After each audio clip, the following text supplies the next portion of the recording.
maiinit na balita ngayong tanghali. Quezon City Police District nagsagawa na ng send-off ceremony para sa mga tauhan ng pamahalaan na magbibigay seguridad sa SONA sa Lunes. Ilang rallyista inaasahang sasabayan ng kilos protesta ang ikatlong State of the Nation address ni Pangulong Ferdinand Marcos Jr. Vice President Sara Duterte hindi umano pinagbigyan ang pakiusap ni PBBM at dating Pangulong Rodrigo Duterte sa mga kampanya niya sa senatorial slate sa midterm elections. Suspended Bamban Tarlac Mayor Alice Guo bumuelta kina Senator Sherwin Gatchalian at Senator Risa Ontiveros. Suspendidong alkalde itinangging sangkot siya sa death threats kay Senator Gatchalian. At dagdag bawas sa presyo ng langis posibleng ipatupad sa Martes. Magandang tanghali mga kasangbahay. Ngayon po ay araw ng Biyernes, July 19, 2024. At una sa mga balita ngayong tanghali. Nagsagawa ng send-off ceremony kaninang umaga ang Quezon City Police District sa mga tauhan na i-deploy sa ikatlong State of the Nation address ni Pangulong Ferdinand Marcos Jr. sa Lunes. Ayon kay QCPD Director Police Brigadier General Red Maranan, mahalaga na maipatupad ng maayos ang seguridad sa SONA upang payapa itong matapos at walang maging aberya. Mula sa Camp Karingal, may report si Leia Ilagan live. Leia, ano ang detalye nitong isinagawang send-off ceremony para sa SONA sa Lunes? Magandang tanghali sa iyo, Ella. Nakahanda na nga mga tauhan ng iba't ibang ahensya ng pamahalaan na i-deploy sa ikatlong State of the Nation address ni Pangulong Ferdinand Marcos Jr. Ayon kay NCRPO Director Police Major General Jose Melencio Nartates Jr., nasa 23,000 security forces ang ipapakalat para sa seguridad ng SONA sa Lunes. Kasama na dyan ang mga tauhan mula sa Joint Task Force National Capital Region, Bureau of Fire Protection, BJMP, Philippine Coast Guard, MMDA, Quezon City Department of Public Order and Safety at tauhan ng PNP kasama naman ng SAF, SWAT, mga medical teams, EOD at CDM. Sinabi ni General Nartates, ngayong araw unti-unti na silang magde-deploy ng skeletal force sa bahagi ng Commonwealth at Batasan. Bili naman ni QCPD Director Police Brigadier General Red Maranan sa mga pulis, gawin ng maayos ang kanilang trabaho upang hindi malusutan ng mga nais na manggulo. Nakatutok din aniya ang buong mundo sa SONA ng Pangulo, kaya't mahalagang matapos ito ng payapa. Kinumpirma din ni DPOS Head Retired Brigadier General Elmo Sandiego na nag-apply na ng permit to rally ang grupong Bayan at ang pro-government rallyist. Hindi pa aniya naaaprobahan ang progressive group dahil nais ng mga ito na pumwesto sa tapat ng St. Peter's Church. Sinabi ni Sandiego hanggang sa tandang sora lamang papayagan ng mga ito. Habang ang pro-government rallyist naman ay sa bahagi ng Sandigan Bayan pinapayagang pumwesto. Ipinaalala din ng NCRPO na no-fly zone sa paligid ng Batasan Complex. Iiral din Ella ang gun ban simula sa July 20 hanggang July 22 sa Metro Manila. Ella? Alright, maraming salamat, Leia Ilagan. Isa sa pinaghahandaan ng pulisya sa darating na State of the Nation Address o SONA ni Pangulong Ferdinand Marcos Jr. sa Lunes ang posibleng paglagsa ng mga taga-suporta ni dating Presidente Rodrigo Duterte at ng religious leader na si Apollo Kibuloy. Kinumpirma naman ng PNP na 2 grupo na ng mga rallyista ang kumuha ng permit upang makapagdaos ng kilos protesta sa araw ng SONA. Nagbabalik si Leia Ilagan. 100% ng handa ang Philippine National Police sa seguridad na ipatutupad sa State of the Nation address ni Pangulong Ferdinand Marcos Jr. sa Lunes. Ayon kay PNP Chief Police General Romel Francisco Marbil, ikinukonsidera nila sa pagpaplano ang lahat ng senaryo. Kabilang dito ang napabalitang posibleng pagdagsa ng sinasabing mga taga-suporta ni dating Pangulong Rodrigo Duterte at ng religious leader na si Apollo Kibuloy. Prepared po kami dyan. Lahat po naman yan, they already factored in. And nabilang na po natin yung mga taong nag-apply po ng ating permit po. No? Nilinaw naman ni Chief PNP na wala silang namomonitor na banta sa ikatlong sona ng presidente.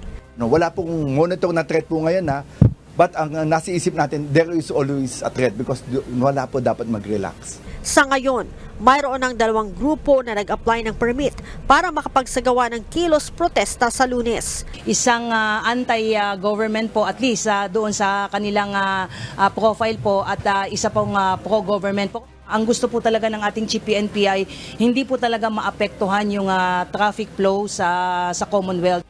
Kaugnay nito, i-activate na ng PNP ang kanilang Task Force Manila Shield sa tulong ng augmentation force mula sa Police Regional Office 4A o Calabarzon at Police Regional Office 3 o Central Luzon na magbabantay naman sa seguridad papasok at palabas ng Metro Manila. Ipinaalala din ng PNP na iiral ang gun ban simula July 20 hanggang July 22 bilang bahagi ng ipatutupad na seguridad sa sona ng Pangulo. Leia Ilagan, UNTV, News and Rescue. Diyos ang aming sandigan, serbisyo publiko ang aming pinahahalagahan. Tututukan pa rin ng ilang oposisyon ang ikatlong State of the Nation Address o SONA ni Pangulong Ferdinand Marcos Jr. kahit dismayado sa pamamahala ng Pangulo sa bansa. Samantala, naka-lockdown na ang Batasang Pambansa Complex kung saan nakahimpil ang House of Representatives bilang paghahanda ito sa SONA sa Lunes, July 22. Ang detalye sa ulat ni Rosalie Coz. Ilang araw bago ang ikatlong State of the Nation Address o SONA ni Pangulong Ferdinand Marcos Jr., nagtipon-tipon ng ilang kilalang oposisyon ng administrasyon, kabilang narito ang Tindig Pilipinas. Bagaman dismayado sa pamahala sa bansa, ayon sa kanila, tututukan pa rin nila ang sasabihin ng Pangulo sa ikatlong SONA nito. Makikinig po kayo ng SONA ni PBBM sa Lunes. Siguro sisilip. Bakit po? Nakakasama ng loob ko minsan pagkaiba yung ano. Pero definitely, I want to know what he will say. I'm just so afraid it's going to be more of the same. Kung anong gusto kong marinig sa SONA, palagay ko hindi ko maririnig. Kasi yung totoong estado ng bayan, kung ano talaga ang nagawa na hindi medyo masyadong ine-epal, kung ano talaga ang mga problema, na sa palagay ko hindi sasabihin ng totoo. Para sa mga ito, kulang sa sipag at gawa ang kasalukuyang administrasyon. Samantala, simula Huwebes, July 18, limitado na lang ang mga maaaring makapasok sa House of Representatives. Naghigpit na ng entry point sa Batasang Pambansa bilang paghahanda sa ikatlong State of the Nation Address o SONA ni Pangulong Ferdinand Marcos Jr. May listahan ng mga may pahintulot na makapasok sa Kamara simula sa araw na ito hanggang Lunes, July 22. Si House Deputy Majority Leader, ACT-CIS Party List Representative Erwin Tulfo, tiwala sa ipinatutupad ng security measures sa Batasang Pambansa Complex. Ito ay matapos ang kontrobersyal na designated survivor na pahayag ni Vice President Sara Duterte. And I trust the security of Congress. Lalo pa ngayon, inagahan pa nila na mas maaga na one day, tapos panay ang sweep nila. So I heard na they'll do another sweep on Sunday, tapos early Monday morning there will be another sweep. Ayon sa mambabatas, kabilang sa pinaglaanan ng SONA budget ang maigting na seguridad. Hindi lang naman sa pagkain ginagasta yun . It's more on security, preparations, di ba? Nandyan, makikita naman natin, paglabas natin sa Congress, katakot-takot na ilang, yung mga pulis na yun, pinapakain kaya yun, pakainin natin din, di ba? Yung mga nagwawalis na mga traffic enforcers, binabayaran, may overtime din sila kasi ginagabi sila. Nasa 20 milyong piso ang kabuang halaga ng pondong inilaan para sa paghahanda sa SONA. Kabilang sa mga nakapaloob sa pondo ang pagkain at beverages, uniform ng nasa 2,000 secretariat employees na hindi lang gagamitin sa SONA kundi sa day-to-day duties, security, interagency coordination meetings, invitations, equipment rental at iba pa. Rosalie Coz, UNTV News and Rescue. Diyos ang aming sandigan, serbisyo publiko ang aming pinahahalagahan. Inilatag ng mga senador ang ilan sa mga issue na nais nilang marinig sa ikatlong State of the Nation Address ni Pangulong Ferdinand Marcos Jr. Kabilang narito ang POGO, mandatory ROTC at konkretong plano sa infrastructure projects. Narito ang report ni Harleen Delgado. Yung mga mabibigat na talagang gusto mong ilarga, now is the time, and say it in words na talagang mabait kasi magsalita ang ating Pangulo eh. Simple at klaro, ito ang inaasahan ni Senator Alan Peter Cayetano sa ikatlong State of the Nation Address o SONA ni Pangulong Ferdinand Marcos Jr. Para sa senador, dapat magbigay ng solidong utos ang Pangulo para masiguro matutupad ang mga ipinangako nito sa kanyang unang dalawang SONA. Usually, most powerful ang administration in the third and fourth year. So the first 2 years is really a OJT on steroids, di ba? And then, alam naman natin na pagdating mo ng 2027, ang focus ng mga tao is on the 2028 election. Each administration has real pets, no, na gusto talaga nilang pet bills, pet projects, yung talagang mission in life nila. No? So, if there's going to be a SONA that will be heard, it's this one. You know, because nga, you have basically 24 months to get it done. Ngayon na rin inaasahan ng senador na ilalatag ng Pangulo ang mga proyektong nais itong mag-iwan ng legasiya sa kanyang administrasyon, kabilang na ang plano para sa Metro Manila Subway.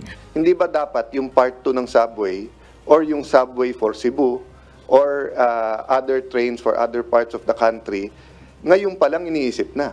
Kasi if you don't start that now, and if walang direction sa SONA now, believe me, hindi mangyayari. So I see the intent of our President, but really, kailangan din ng medyo pukpukin yung mga sa infrastructure na long term. Para kay Senate Minority Leader Aquilino Coco Pimentel, dapat ilatag na ni Pangulong Marcos ang achievements ng kanyang administrasyon. Inaasahan din ito na makarinig ng report kaugnay ng agrikultura, presyo ng bilihin at pagkain gaya ng bigas at pabahay.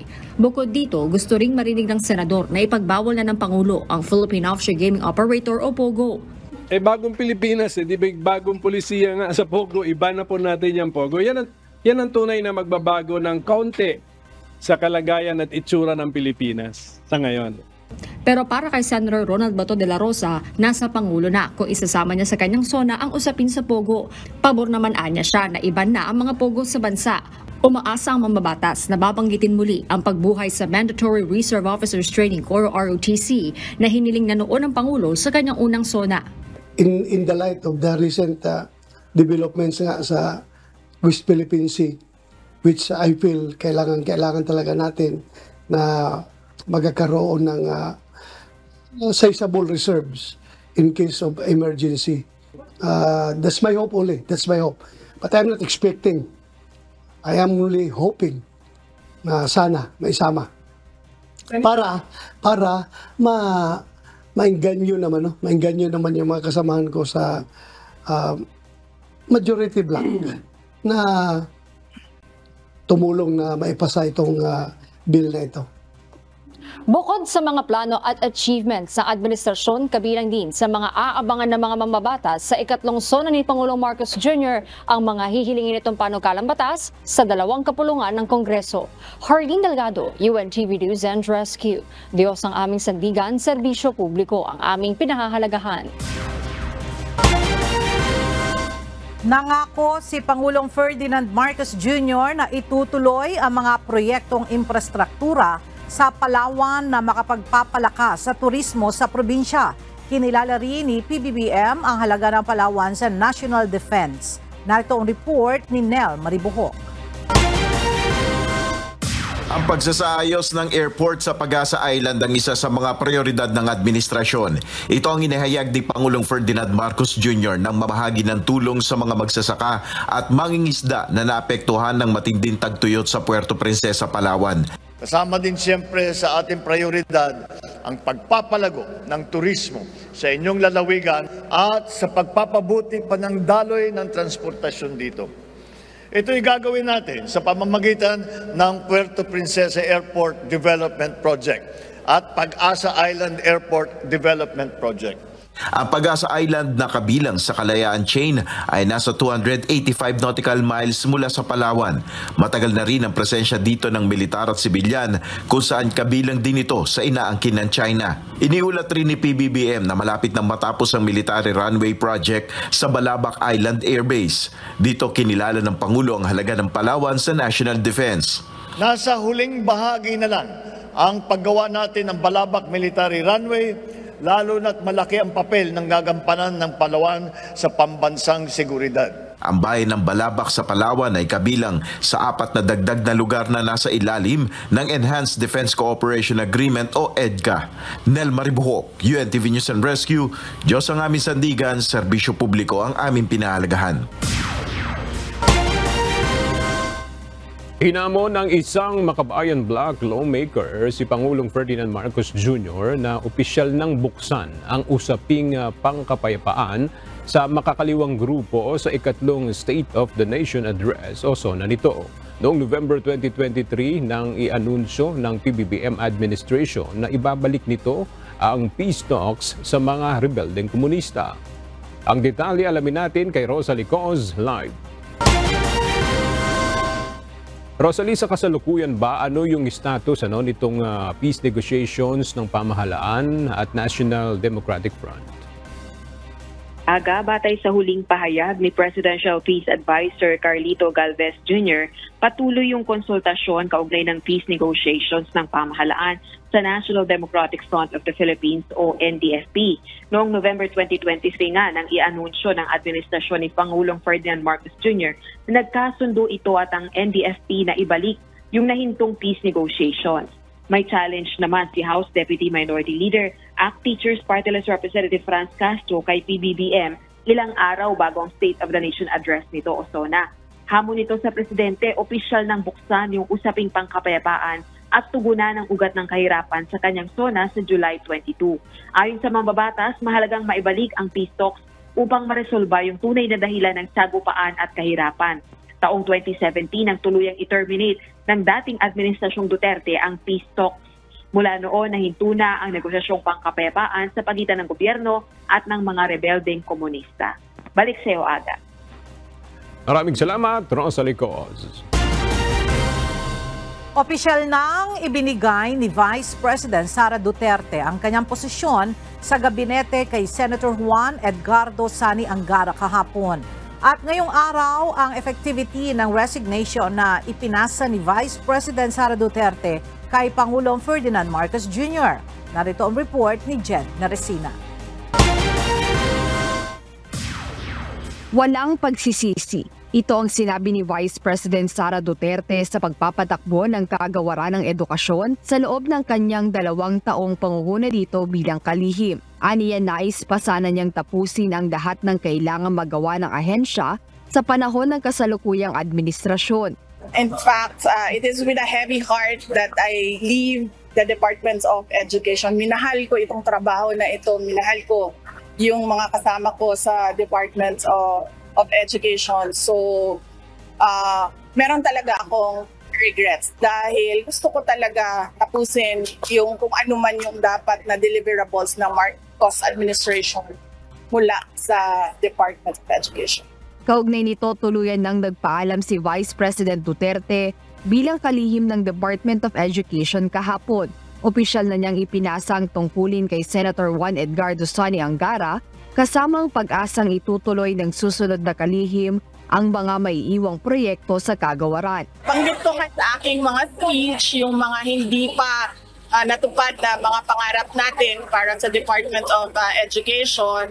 Pagkatapos ng program, sinabi ni Senator Angara kung pwede siya makakuha itong kopya ng speech para mapasadahan niya yung mga pangarap natin para sa Department of Education. Nilinaw naman niya na walang kinalaman si First Lady Liza Araneta Marcos sa kanyang pagbibitiw sa posisyon. No, kasi wala naman din kinalaman si First Lady sa trabaho namin ni Pangulong Marcos. So sabi ko nga, kailangan niya na sit down dahil hindi siya isang rason lang. Nagkabuhol-buhol na siya na madaming rason. Aniya isang mahabang kwento kung kanyang idedetalye ang dahilan ng kanyang pagpapaalam bilang kalihim ng kagawaran ng edukasyon. Kaya nagbigay na lang siya ng maikling paliwanag tungkol dito. Ano siya merong personal sa aming dalawa ni President Marcos which stems from yung napag-usapan namin bago ako pumayag na tumakbong Vice President. Meron siyang sa trabaho at meron siyang sa bayan. Naniniwala si VP Duterte na ipagpapatuloy ni Secretary Angara ang ilang proyektong napasimulan o naplano na ng ahensya tulad ng pagbabago sa curriculum ng senior high school at pagpapatupad ng DepEd Digital Classroom Project. Jed Neresina, UNTV News and Rescue. Diyos ang aming sandigan, serbisyo publiko ang aming pinahahalagahan. Bagaman hindi dadalo si Vice President Sara Duterte sa ikatlong State of the Nation Address ni Pangulong Ferdinand Marcos Jr. sa Lunes, sinabi ni VP Sara na magmo-monitor pa rin siya at manonood ng SONA ng Pangulo. Samantala, sinabi rin ng Vice Presidente na wala pa siyang anumang balak para sa 2025 midterm elections. Narito ang report ni Jed Neresina. Dito ako sa Manila manonood ng SONA. Wala pa nagawa yung aking schedule for Monday. Pero ang sigurado ako ay nandito ako sa Manila. Magmo-monitor pa rin si Vice President Sara Duterte sa isasagawang ikatlong State of the Nation Address o SONA ni Pangulong Ferdinand Marcos Jr. sa Lunes. Sa panayam kay VP Sara kaalinsabay ng turnover ceremony sa DepEd, sinabi nito na manonood pa rin siya ng SONA at naririto siya sa Maynila sa July 22. Nauna nang sinabi ng Vice Presidente na hindi siya dadalo sa taunang ulat sa bayan ni PBBM at itinalaga ang kanyang sarili bilang designated survivor. Nilinaw rin ito na hindi ito biro o isang bomb threat. Sadya lamang aniya na marami ang hindi nakaunawa sa kanyang naging pahayag ukol sa pagiging designated survivor niya. Samantala, sinabi rin ni VP Sara na wala pa siyang plano para sa 2025 midterm elections. Aniya nagkausap na rin sila ng kanyang ama na si dating Pangulong Rodrigo Duterte at pinakiusapan umano siya nito na tulungan sa pangangampanya ang mga kandidato sa ilalim ng PDP laban.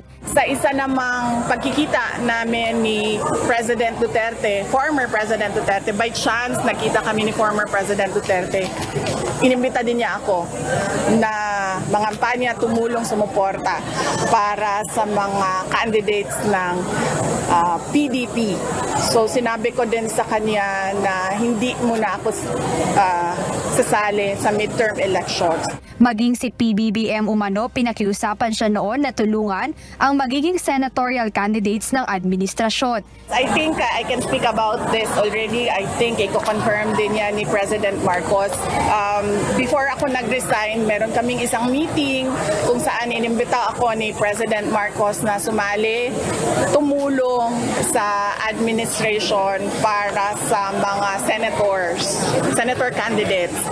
At sabi ko sa kanya, sabi ko hindi muna ako sasali sa midterm elections. Dagdag pa ni VP Sara, pagkatapos ng SONA ay mayroon siyang nakatakdang pakikipagpulong kay Senator Bongo at Senator Ronald Bato de la Rosa para sa isang masinsinang pag-uusap. Jed Neresina, UNTV News and Rescue. Diyos ang aming sandigan, serbisyo publiko ang aming pinahahalagahan. 46% ng mga pamilyang Pilipino ang ikinukonsidera ang kanilang sarili bilang mahirap base sa first quarter survey ng Social Weather Station ngayong 2024. Katumbas ito ng nasa 12.9 na mga pamilyang Pilipino na naniniwalang sila ay mahirap, habang nasa 30% ang nagsabi na nasa border o borderline ang kanilang pamumuhay at hindi maituturing na mahirap. Ang lumabas na survey o ang lumabas na resulta ng first quarter survey ay hindi malayo sa bilang noong December 2023 kung saan 47% ng mga pamilyang Pilipino ang ibinibilang ang kanilang sarili na mahirap. Planong palawigin ng Department of Agriculture ang trial period sa pagbebenta ng 29 pesos na kada kilo ng bigas ng isa pang taon. Ayon kay Agriculture Secretary Francisco Chu Laurel Jr., nais nilang makalikom ng mas maraming datos at pananaw upang mapanatili ang naturang programa. Nakasaad din sa inilabas na pahayag ng DA Chief, kailangan nilang malaman kung ano ang mga dapat pang gawing upang makapagbenta pa ng ganito kamurang bigas. Sinabi ni Secretary Laurel na hindi kakayanin ng 1 o 2 buwan ang pangangalap ng datos mula sa mga magsasaka hanggang sa rice retailers. Naisa na nilang mabatid ang buong proseso o chain mula sa pagbili ng punla, pagtatanim, pagbili at paggamit ng pataba, pag-aani, pag-iimbak, hanggang sa pagbebenta para makita kung saan sila maaaring makatipid upang mapanatili ang murang bigas. Posibleng magpatupad ng dagdag bawas sa presyo ng produktong petrolyo ang mga kumpanya ng langis sa susunod na linggo. Batay sa resulta ng 4 na araw ng oil trading sa international market, posibleng madagdagan ng 20 sentimos ang kada litro ng gasolina, habang maaari namang bumaba ng 30 hanggang 60 sentimos ang presyo ng kada litro ng diesel. 60 to 70 centavos naman ang maaaring mabawas sa kada litro ng kerosene. Sa Lunes, iaanunsyo ang final oil price adjustment na ipapatupad naman sa araw ng Martes, July 23. Dumipensa ang Metropolitan Manila Development Authority o MMDA matapos na mabatiko sa social media ang umunoy matarik na rampa sa PhilAm station ng EDSA Busway. Batid ng MMDA na hindi perpekto ang disenyo ng PWD ramp, gayunman iginit ng ahensya na mapapakinabangan pa rin ito ng mga senior citizen, buntis at iba pang persons with disability. Gayunman, kumonsulta pa rin ang MMDA sa isang architectural firm upang ayusin ang rampa. Narito ang report ni Asher Cadapan Jr. Nanindigan ng Metropolitan Manila Development Authority o MMDA na maraming bagay ang kanilang ikinonsidera sa pagpapatayo ng PWD ramp sa bagong bukas na PhilAm station ng EDSA Busway. Ito ang sagot ng MMDA matapos na mag-viral at umani ng kritisismo mula sa mga netizen ang anilay masyadong matarik na rampa para sa mga person with disability. Paliwanag ng ahensya, hindi naging madali ang pagpapatayo ng nasabing PWD ramp dahil may height restriction ng MRT na kailangang sundin. Kaya naman hindi pwede na ipantay ang elevator sa footbridge. Kung makikita niyo itong EDSA PhilAm Busway Station, kapag mas mataas ang pagkakatayo ng elevator, ay tatamaan nito ang Metro Rail Transit o MRT Line 3. Kaya hindi pantay ang lagusan nito dito sa footbridge. Habang nakaharang naman itong poste sa dadaanan ng rampa, kaya mahirap itong pahabain para naman hindi mas matarik para sa mga naka-wheelchair. Kasi po ang option lang po natin, ilagay siya as is na medyo matarik yung rampa or wala talaga elevator at gagamit lang po ng hagdan ang ating mga kababayan. Aminado ang MMDA na hindi perpekto ang disenyo ng rampa para sa mga naka-wheelchair. Gayunman, maaari pa rin anila itong mapakinabangan ng mga senior citizen, buntis at iba pang PWD. Hindi lamang naman po naka-wheelchair ang gagamit ito. Mas marami po sa aming obserbasyon yung mga senior citizens, buntis at yung may kapansanan na hindi naman po nagre-require ng wheelchair na makakagamit pa rin po nito. Tiniyak naman ng MMDA na sa 5 bus stations na nilagyan ng elevator at PWD ramp, tanging ang PhilAm station lamang ang nagkaroon ng issue dahil sa limitadong espasyo. Sa kabila ng mga batikos, sinabi ng MMDA na bukas pa rin sila sa mga suhestyon at rekomendasyon upang mas maisaayos ang rampa para sa kaligtasan ng mga commuter. I'm in touch with one of the premier architectural firm dito sa Pilipinas. Ilelend po nila yung kanilang service for free. Magkakaroon po kami ng inspection at magsasuggest po sila ng ways kung paano pa i-improve. Dagdag pa ng MMDA, hindi pa rin naman tapos ng contractor ang pagsasaayos ng mga infrastruktura sa ilang busway stations. Gaya na lamang ng pagpipintura sa mga rampa upang hindi madulas sa mga dadaanan dito. Bagaman isinagawa ng inauguration o pagsisimula nito, ay wala pa nilang takdang petsa kung kailan opisyal na magbubukas ang elevator at rampa. Asher Cadapan Jr., UNTV News and Rescue, Diyos ang aming sandigan, serbisyo publiko ang aming pinahalagahan. Inutulan ng ilang grupo ng healthcare workers ang pagbabalik ng 89.9 billion pesos na pondo ng Philippine Health Insurance Corporation sa National Treasury. Paliwanag ng mga medical practitioner, hindi ito naaayon sa batas. Mula sa Quezon City, makibalita tayo kay Asher Cadapan Jr. live. Asher, ano yung aksyon na gagawin ng healthcare professionals para mapigilan ang pagbabalik ng pondo ng PhilHealth sa National Treasury?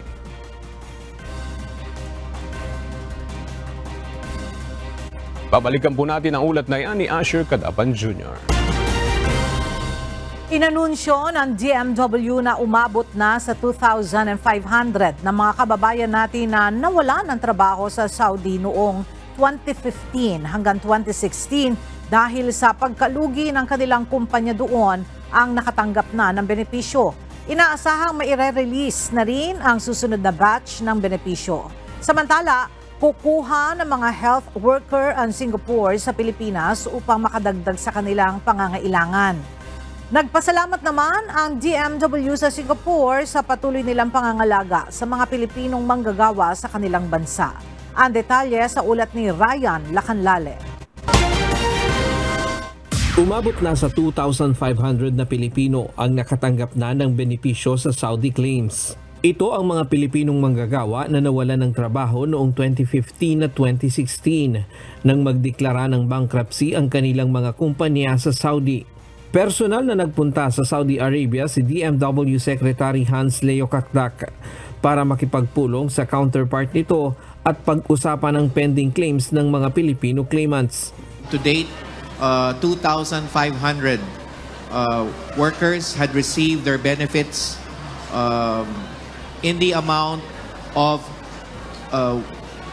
130 million riyals, Saudi riyals. So that's around 1.9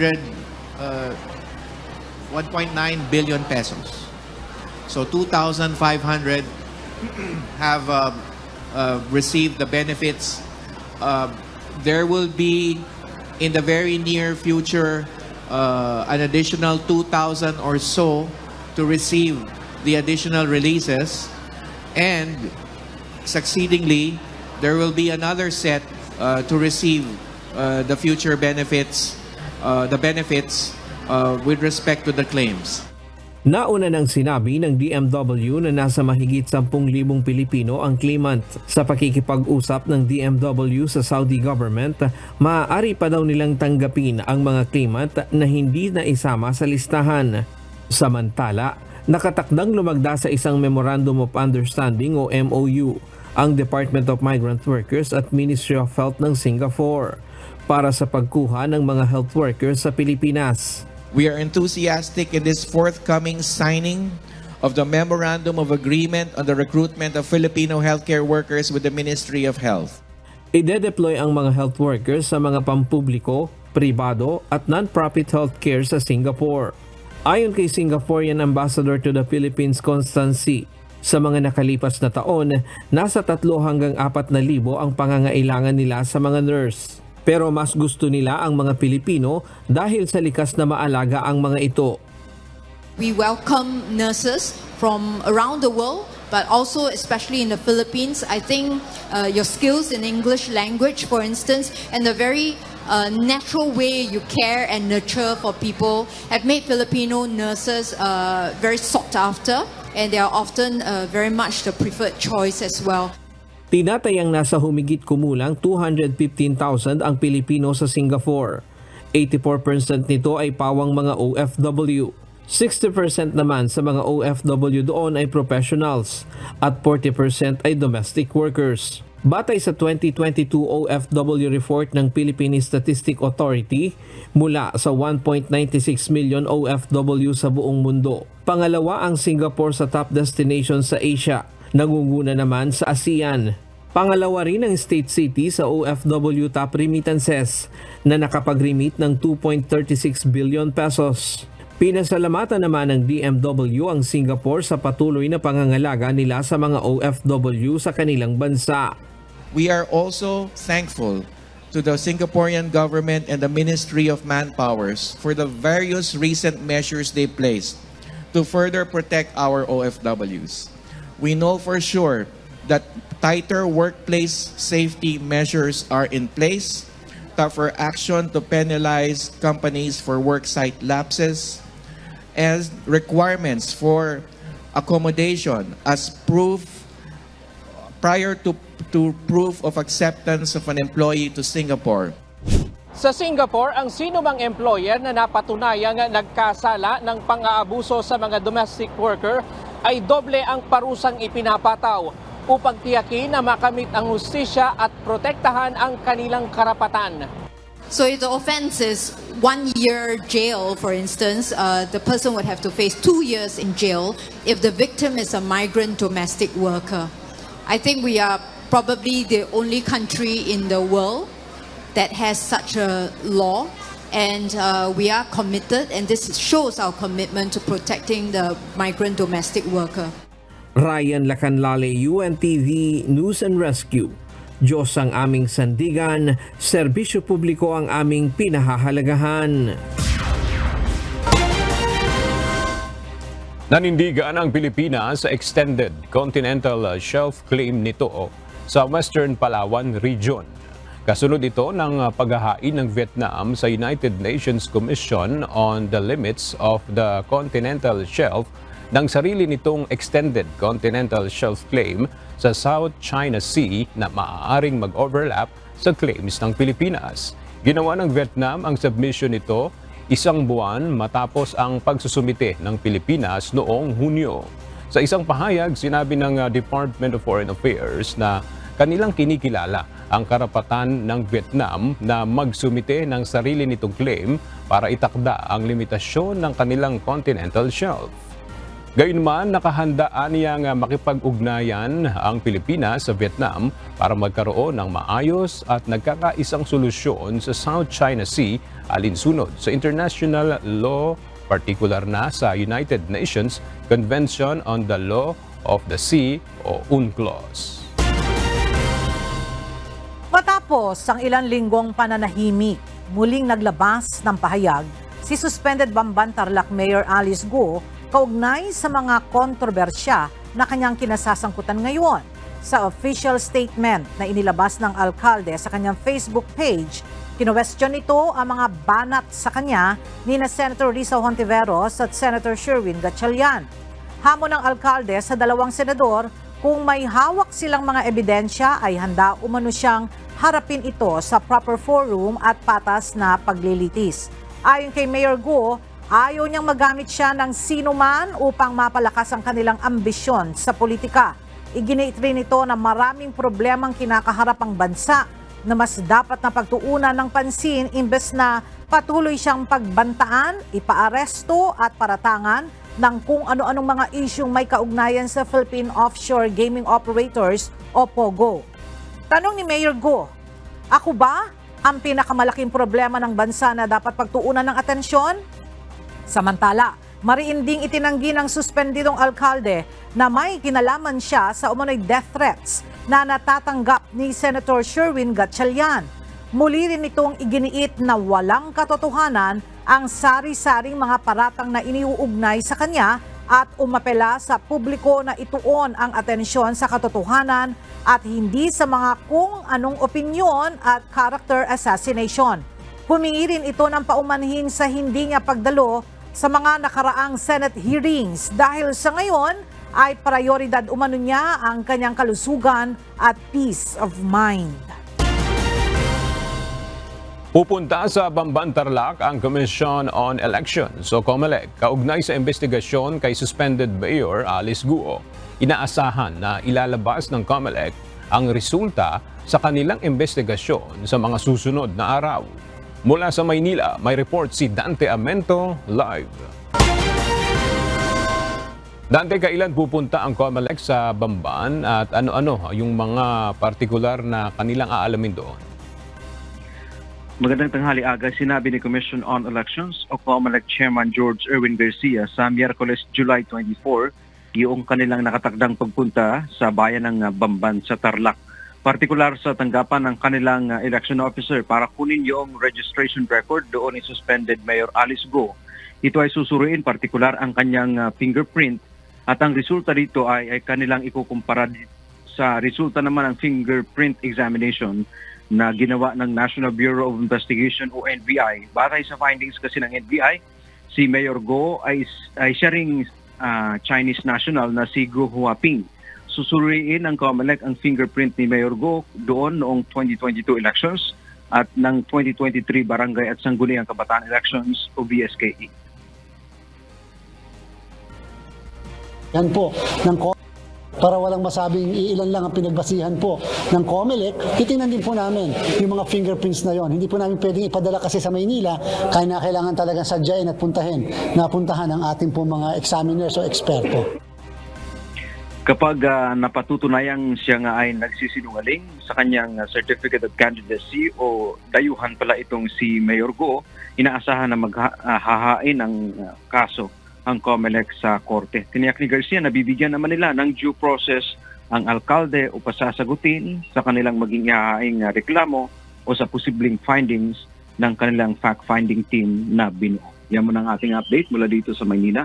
Balik sa iyo, Aga. Maraming salamat, Dante Amento. Nakatakdang ipatawag ng National Bureau of Investigation ang 3 doktor na umunay sangkot sa iligal na pagbebenta ng kidney. Naniniwala naman ang Philippine Medical Association o PMA na walang lisensyadong doktor ang sangkot sa organ trading. Handa naman ang PMA na magsagawa ng sarili nilang investigasyon. Sa kasalukuyan, kinukumpleto na ng NBI ang mga kailangang impormasyon bago ihain ang sabina sa 3 doktor. Arestado ang isang babae sa Muntinlupa City dahil sa umano'y pagbebenta online ng sanggol na 6 na araw pa lang na naipanganak. Kinilala ang babae na si Cristina Paule Alontave na umano'y sangkot sa pagbebenta ng sanggol sa Facebook sa pamamagitan ng pinagsanib na pwersa ng NBI kasama ang Department of Social Welfare and Development at Department of Justice. Nahuli sa entrapment operation si Alontave na nagbebenta ng sanggol na 6 na araw pa lamang na ipapanganak. Na-turnover na ang sanggol sa kustudiya ng DSWD NCR. Nahaharap si Alontave sa kasong child trafficking at paglabag sa Anti-Trafficking in Persons Act of 1998. Muling binigyang diin ng mga otoridad na mahigpit na ipinagbabawal sa batas ang pagbebenta ng sanggol. Tinutulan ng ilang grupo ng healthcare workers ang pagbabalik ng 89.9 billion pesos na pondo ng Philippine Health Insurance Corporation sa National Treasury. Paliwanag ng mga medical practitioner, hindi ito naaayon sa batas. Mula sa Quezon City, makibalita tayo kay Asher Cadapan Jr. live. Asher, ano ang aksyon na gagawin ng healthcare professionals para mapigilan ang pagbabalik ng pondo ng PhilHealth sa National Treasury? Kailan magpapadala ng formal na sulat ang mga medical professionals kay Pangulong Ferdinand Marcos Jr. upang mapila na huwag ibalik ang pondo ng Philippine Health Insurance Corporation of PhilHealth sa National Treasury. Ito ang pangunahing hiling ng 56 na grupo ng medical practitioners na gumawa at pumirma sa open letter para sa Pangulo. Nais na mga grupo na pigilan ang pagsasauli sa National Treasury ng 89.9 billion pesos sa pondo ng PhilHealth. Nauna nang sinabi ng PhilHealth na ang pondo na ito ay hindi mula sa kontribusyon ng mga miyembro o mga mamamayang Pilipino, kundi bahagi ito ng hindi nagamit na pondo mula sa subsidiya ng gobyerno sa PhilHealth. Ngunit paliwanag ng mga medical professionals na bagay ito sa batas, alinsunod sa Republic Act 11223 o ang Universal Healthcare Law. Dapat rin nila na gamitin ang pondo para sa benepisyo, lalo pa ng mga pinakamahirap na mamamayan, hirap pa rin sa pagpapagamot ng kanilang mga sakit. Kailangan rin anya ay magkaroon ng benefit development upang maisaayos at mapabuti ang benepisyo ng mga Pilipino. Naniniwala rin ang mga medical workers na tanging ang Pangulo ang may kapangyarihan upang matutulan ang paglilipat ng pondo. Ella, maghihintay ang mga medical workers sa tugon ni Pangulong Marcos Jr. kaugnay sa kanilang apila hanggang sa darating na State of the Nation address. At kung hindi makakakuha ng kaukulang sagot ang mga grupo, ay saka ito magsusumite ng kanilang petisyon sa Korte Suprema. Hanggang sa ngayon ay kinukuha pa rin natin ang panig at kasagutan dito o reaksyon ng pamunuan ng PhilHealth. Yan muna ang latest. Balik sa iyo, Ella. Maraming salamat, Asher Kadapan Jr.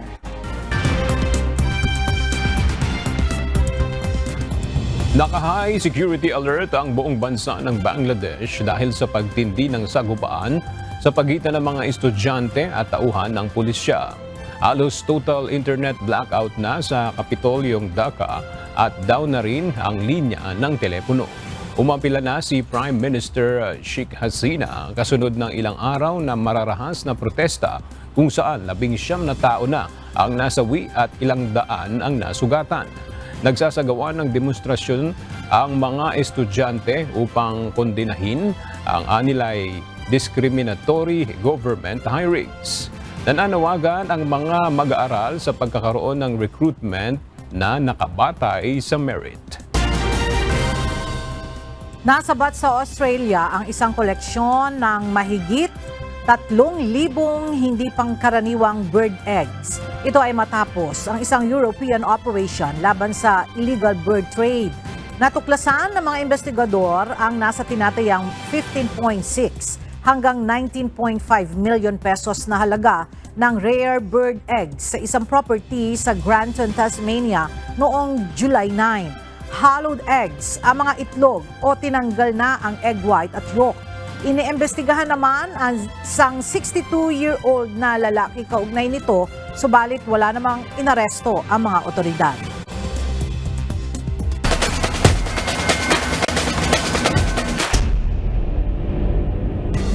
Muling maghaharap ang AFP Lady Gunner at PNP Lady Patrollers para sa Game 2 Best 3 Series Championship ng UBL Season 2 sa Smart Araneta Coliseum sa darating na linggo.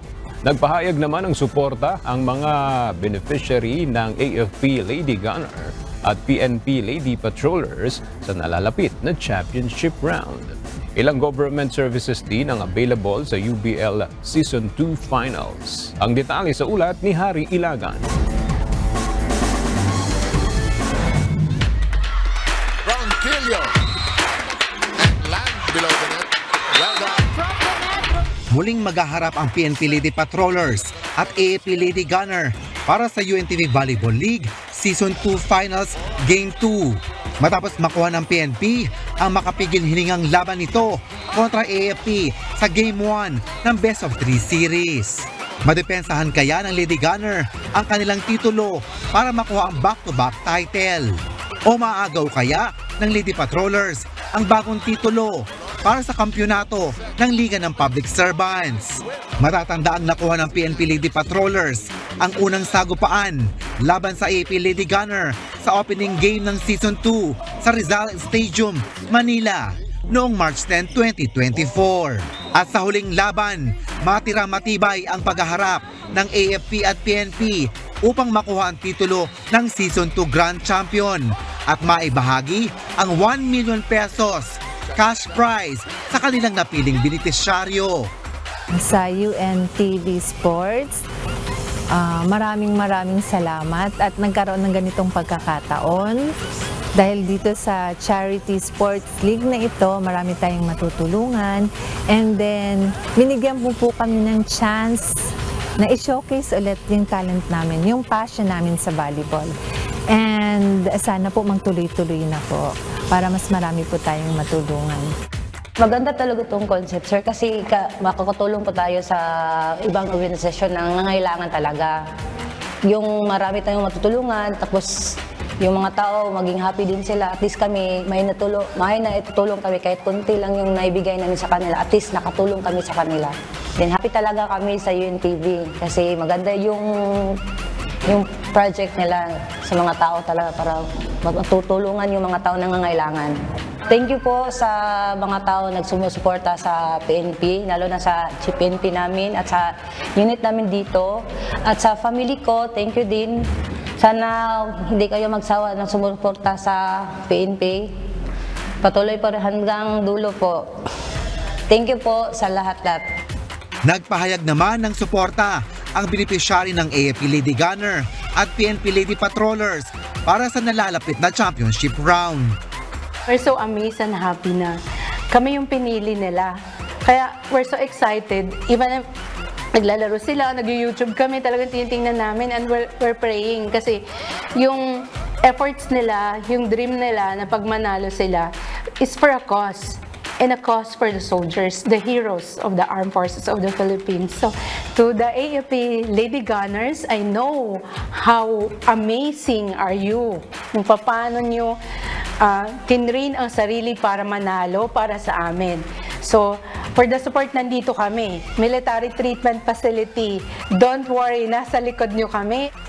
Unang-una po, gusto ko po magpasalamat kay Kuya Daniel Razon dahil kayo po ang naging instrumento para kami ay makatulong din sa iba. Naging inspirasyon din po namin kayo. PNP Volleyball Team, go! Kayang-kaya nyo yan. Sabi nga ng UNTV, win in sports, win for charity. So, go for the win tayo. Magcha-champion ang PNP para sa mga taong naghihintay sa atin ng tulong. At mangyayari yan sa tulong ni Lord. Salute po kami sa inyong lahat, PNP Volleyball Team. Mas galingan nyo pa lalo. Samantala, magbubukas naman ang UNTV Action Center Public Service Booth sa Smart Araneta Coliseum July 21, 2024, 1:00 ng hapon. Makikisa ang Department of Foreign Affairs o DFA para sa new passport application at renewal. Makakasama din ang Social Security System o SSS para sa members verification at help desk. Nandoon din ang Pag-ibig Fund para sa online verification ng membership at help desk para sa iba pang katanungan. Aabangan naman ang isang exhibition match ng ibang koponan sa Linggo, 3:00 ng hapon. Susundan naman ito ng bakbakan ng Lady Gunner kontra sa Lady Patrollers para sa Game 2, Best of 3 Series ng UVL Season 2 Championship. Mapapanood ito ng live sa social media accounts ng UNTV News and Rescue at UNTV Sports. Hari Ilagan, UNTV, News and Rescue, Diyos ang aming sandigan, serbisyo publiko ang aming pinahalagahan.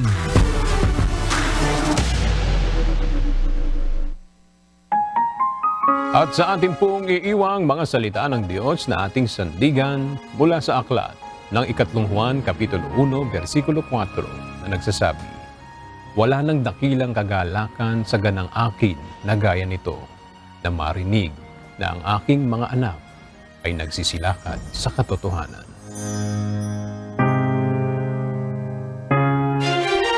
At yan ang mga balitang aming tinutukan at inaksyonan dahil sa aming pagbabalita, una, ang pagkalinga sa kapwa. UNTV CE News, may balita saan mang panig ng daigdig.